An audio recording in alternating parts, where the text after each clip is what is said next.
C'est un désaveu et il le sait. Dimanche, Daniel Caruel, maire sortant radical de gauche, n'a récolté que 14% des voix. Pour autant, il n'a pas jeté l'éponge. C'est certainement un avertissement, et ça, je l'ai entendu. Hein. Mais voilà, je me dis que j'ai une équipe, j'ai une bonne équipe. Nous avons quand même un bilan qui est sérieux. Donc voilà, hein, nous regardons maintenant le second tour et j'espère rassembler les forces républicaines sur mon nom. Il espère bien récupérer les voix des listes PS et du Front de gauche qui réunis font près de 18%. Si le report de voix se fait, mais ces deux listes n'ont pas donné de consignes précises de vote, Daniel Caruel serait au coude à coude avec Dominique Baudry. La liste d'union sans étiquette de cette chef d'entreprise est en effet arrivée en tête avec 31%.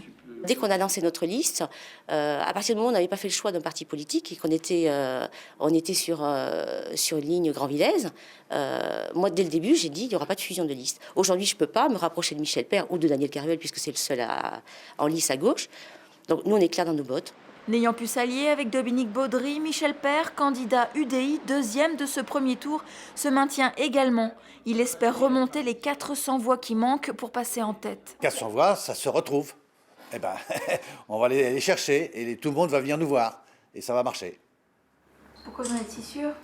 Pourquoi je suis sûr? Parce que je sens derrière nous une poussée importante, à la fois un dynamisme de nos équipes, mais aussi de la population. Mais à droite, il n'y a plus de réservoir de voix, car le Front National, pour sa première participation, a fait un très bon score, 12%, et ne compte rien lâcher. La première vocation, c'est de faire entrer un maximum de conseillers municipaux au sein de notre ville de Grandville, pour représenter, regardez, c'est pas beau ça, c'est divin et ça porte bonheur, pour tout simplement représenter les voix qui nous ont rejoints, la voix du rassemblement, et essentiellement de défendre des dossiers locaux qui m'intéressent et que je m'inquiète énormément.